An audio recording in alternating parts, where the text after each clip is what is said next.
بسم اللہ الرحمن الرحیم۔ اردومندل.com سے میں ہوں صبیحہ صبا۔ میرے ساتھ معروف قلمکار ادبی دنیا کی جانی پہچانی شخصیت فرحت پروین موجود ہیں۔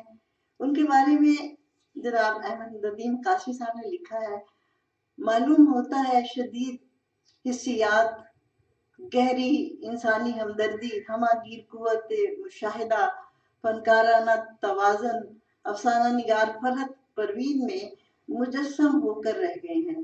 فرحت کی کوئی سی بھی کہانی لے لیجئے، متذکرہ تمام خوبیاں اس کی سطر سطر بلکہ لفظ لفظ سے جھانکتی ہوئی محسوس ہوں گی۔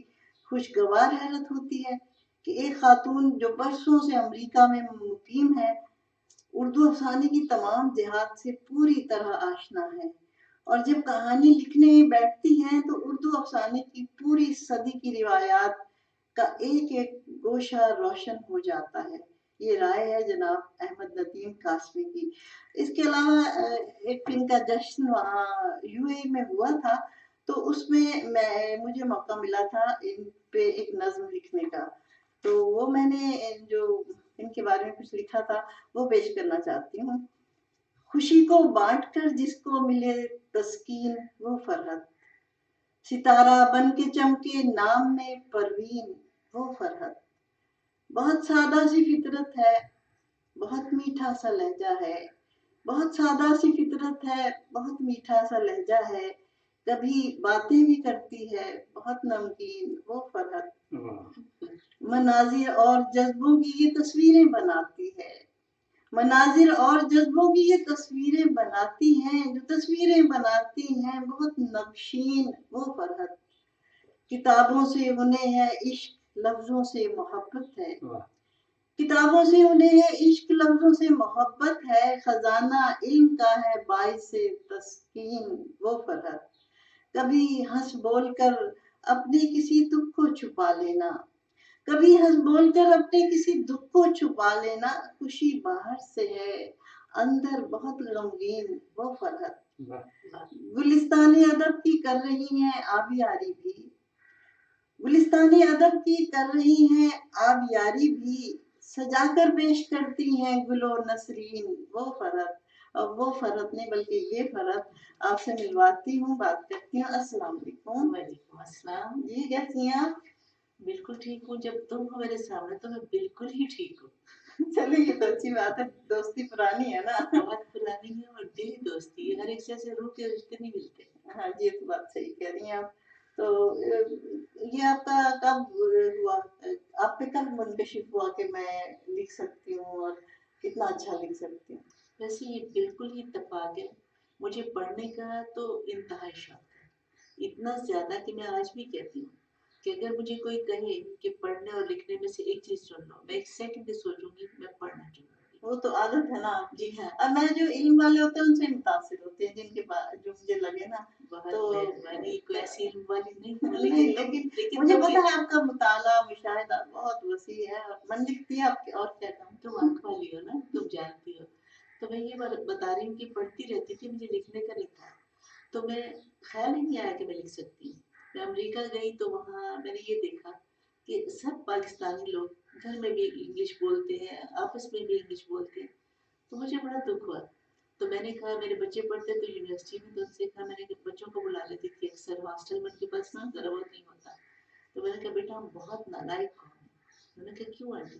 میں نے کہا ایک زبان سیکھتے ہیں بھول جاتے ہیں، انگلش سیکھی تو اردو بھول گئے، کہ لیکن بھول تو نہیں ہے لیکن یہاں رواج نہیں ہے نا۔ میں نے کہا نہیں، آپس میں پاکستانی تو اردو بولے، تو اب اردو سوسائٹی بناتے ہیں۔ تو میں نے ان کو اپنے گھر بلایا، تو میں نے کچھ بھی لکھ کے لائیے، تو کہنے لگے ہم کو رائٹر ہے۔ میں نے کہا رائٹر تو میں نے بنا ہی نہیں ہے آپ کو، تو کہتے اپنی زبان یاد رکھو۔ میں نے کہا جو کچھ آج کے دن کیا آپ نے وہ لکھ کے لیا، بولے آپ بھی لکھیے گا۔ میں نے کہا ٹھیک ہے۔ تو میں کھانے پکانے میں لگ رہی تو مجھے لکھنے کی فرصت نہیں ملی، ان لوگوں نے سنایا، حوصلہ افزائی کی ہوئی، بہت تعریف کی میں نے، تو انہوں نے کہا اب آپ بھی کچھ سنائیے۔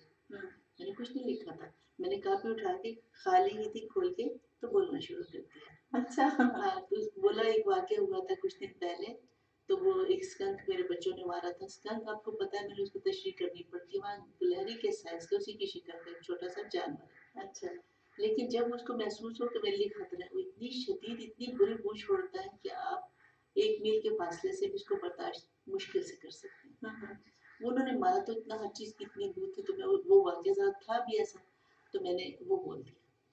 अच्छा, जब सब लोग चले गए तो मैंने सोचा कि जो मैंने बोला लिखूं, मैंने लिखा, तो लिखने के बाद मैंने पढ़ा तो मुझे लगा ये तो कुछ बेहतर चीज़ है। तो ऐसा है कि इसको यानी तोलना चाहिए, एवेल्युएट करना चाहिए कि इसकी क्या कीमत है। हाँ, अलबत्ता ये एतमाद ज़रूर था, हमेशा से पढ़ती जो थी ना, तो मैंने पाकिस्तान फ़ोन किया कि मैंने कहा सबसे अच्छा अदबी मैगज़ीन कौन सा है। तो उन्होंने कहा वो तो फ़नून है, और उसके एडिटर हैं अहमद लतीफ़ कासमी, और उसमें सिर्फ एक क्लास लोग छपते हैं। मैंने कहा मैंने आपसे ये नहीं पूछा कौन सी क्लास छपती, पता बताओ सिर्फ। उन्होंने बता दिया, तो मैंने उनको भेज दिया। अफसाना पहला अफसाने के ख्याल से लिखा ही नहीं था, साथ में 4 लाइनें लिखी कि क्या मुझ में लिखने की सलाहियत है या मैं अपना वक्त ज़ाया ना करूँ। उसके जवाब में उनका 4 सफ़े का खत है। 4 सफ़े का खत। उन्होंने कहा कि ये बताइए कि अगर ये पहली कहानी है तो इस मुजरिमाना ताखीर की वजह बताइए। आपने क्यों महरूम रखा हुआ है अपने यानी पढ़ने वालों को, समझने वालों को। अलामत के इस्तेमाल ने अफसानों में पढ़ने वालों की तादाद में बड़ी कमी की थी, कि वो वहम होती है अलामत जो समझ में नहीं आती है। कहने लगी ये अलामत आपकी तरफ से इस्तेमाल हुई है, तो नए लिखने वाले आपसे पढ़ना सीखे, लिखना सीखें, और ये जो है अफसाना, ये तो आलमी मुकाबले में लिखने के काबिल है। माशाल्लाह। बैग तो मुझे तो यकीन ही नहीं आया। बस फिर वो दिन, उसके बाद उन्होंने मुझे रुकने नहीं दिया। फिर जब एक दफ़ा मैं लिखने लगी तो फिर लिखती चली, बहुत कुछ था मेरे अंदर। ये बात नहीं, इल्म की बातें खुद अपने भी, आपकी ज़ाती बातें, आपके दुख, आपके तजर्बे होते हैं, तो और मुझे किसी से शेयर करने की बिल्कुल आदत नहीं थी, सो मेरे पास महफूज थे, मैं लिखती चली। तो ये तो अच्छा है। तो ये अंदर के दुख की आप बात करें तो शायरों में भी बाज़ दफ़ा ये समझते हैं कि अंदर के दुख, लेकिन पहले तो अंदर के दुख आते हैं ना, फिर आहिस्ता-आहिस्ता वो फैल जाते हैं पूरी दुनिया के। जी। और तो इसके बाद ये आपकी कितनी किताबें आपकी? मुझे पता तो है, आपसे ही सुनूँगी। नहीं, अभी तो सिर्फ 8 छपी है। अभी सिर्फ 8 है, सिर्फ 8। नहीं, 3-4 पढ़ी है, तो मैं फलाही कामों में लग गई, तो उसमें वो इतना तो वक़्त मुझे देने लगी बहुत बड़े कि काम कर रही हैं आप। अल्हम्दुलिल्लाह, अल्लाह ने तौफीक दी, तो उसके लिए ये पीछे रह गया। मैंने ये सोचा, उस वक़्त सोच बदलती है तभी, तो मैंने सोचा कि ये तो मेरी खुशी के लिए, मेरी शोहरत के लिए, लेकिन जो काम मैं करने जा रही हूँ, वो दुनिया की भलाई के लिए। अपने नाम के बजाय भलाई वाला काम करना चाहिए, उधर लगे। लेकिन फिर होता है ना कि अब आप फनकार होते हैं तो आप चाहते हैं इज़हार। तो फिर ऐसा हुआ कि फिर मुझे लगने लगा कि मैंने जाके कह दिया अपने प्रेसिडेंट को, मैंने कहा सर मैं ये खसारा नहीं उठा सकती। कहने लगी क्यों मैडम, क्या हो गया? मैंने कहा मेरा लिखना पढ़ना छूट गया। तो उन्होंने कहा हफ्ते में 1 दिन आ जाएगी तो छोड़िए नहीं, तो लेकर लिखिए पढ़िए। तो बस अब मैंने वो किताबें जाके छपवानी है, तो 4-5 एकदम उनको बाहर नहीं लाऊंगी, लेकिन छपवा नहीं, पहले भी आपने कुछ किताबें जो पहले काम फिर एकदम से लाई थी, 2-3 हाँ, किताबें एक बस साथ वो आई थी। तैयार तो होती है ना, हाँ, ये तो 2-3 छपने के तो लिए है पड़ी मेरे पास। रहती है। जी। बज़्म शीशा का नाम मुंजमिद हाँ, सबसे पहले। सबसे पहले मुंजमिद थी। हाँ, उसके बाद रेस्टोरेंट की खिड़की से। हाँ, हाँ, उसके बाद थी कांच की चट्टान। हाँ, हाँ, फिर उसके बाद संदल का जंगल, और फिर बस में शीशा का। इस पे तो अवार्ड भी मिला है। हाँ, और तराजुम भी आपने किया? हाँ, तराजुम की। देखिए, आपने ठीक याद दिलाया। तराजुम का किस्सा यूं है कि मैंने तराजुम का सोचा नहीं था। तो मैं किताबें पाकिस्तान से ले जाती थी, तो अमेरिका में तो कम पढ़ जाती थी, पढ़ती ज़्यादा जल्दी। तो मैंने अंग्रेजी का लिटरेचर पढ़ना शुरू कर दिया। तो उसमें से कुछ कहानियाँ मुझे इतनी अच्छी लगी कि मेरा दिल चाहा कि मैं पाकिस्तान में भी सब लोग पढ़ें। क्लासिक्स थी, तो मैंने उनको ट्रांसलेट किया है। ये वो है ना, विंटर ड्रीम है, तो उसका ख्वाब ज़मिस्ता के नाम से। अच्छा, ख्वाब ज़मिस्ता। एक नॉवल भी किया ट्रांसलेट, ये वो है ना साइंस ख्वाब फिक्शन है। ज़मिस्ता। जी, जी। साइंस फिक्शन है वो नॉवल, तो उसका बहुत ही आइडिया इतना नया है, अभी तक नया है। तो कभी हो जाएगा, क्योंकि ये फिक्शन से ही आइडिया लेते हैं, तो फिर बाद में साइंसदान कर लेते हैं। वैसे अल्लाह ना करे वैसा हो, इसलिए कि उसमें इंसान के जज्बात बिल्कुल ख़त्म कर दिया, सब कुछ ख़त्म कर दिया, उसका फ़ायदा नहीं है। इतना परफेक्ट चीज़ कुछ नहीं होनी चाहिए। तो ये तो जो रब ने बनाया इंसान को, ये खुद भी काफ़ी ये बहुत अच्छा है। तो हम इसमें जो दखल दे के कर रहे हैं, अपने पे मुसीबतें ला रहे हैं, आप देखते हैं ना ला रहे अच्छी। हैं। बिल्कुल, बिल्कुल। चेहरे बदल रहे हैं हाँ, आजकल लोगों हाँ, के। बिल्कुल ऐसे ही। बूढ़े जो हैं वो बूढ़े नहीं रहे, जवान लगने ये लगे। वाली बात तो मुझे अच्छी लगती है कि लेकिन ऐसा है कि मुझे फुर्सत कभी इतनी भी नहीं मिली कि मैं आईने में ढंग से अपनी शक्ल दिखाऊं। सबिया तुम्हें एक अजीब बात बताऊं, हम्म, मैंने आज तक अपने आप को पूरा नहीं देखा चेहरा पता है कैसे? अगर मैं काजल लगा रही हूँ तो सिर्फ आंख देखूंगी, लिपस्टिक लगा रही हूँ तो सिर्फ होठ, चली जाती हूँ वहां बैठ के सोच रही हूँ पता नहीं कैसी लग रही थी, वापस आके देखती हूँ अच्छा ऐसी लग रही थी।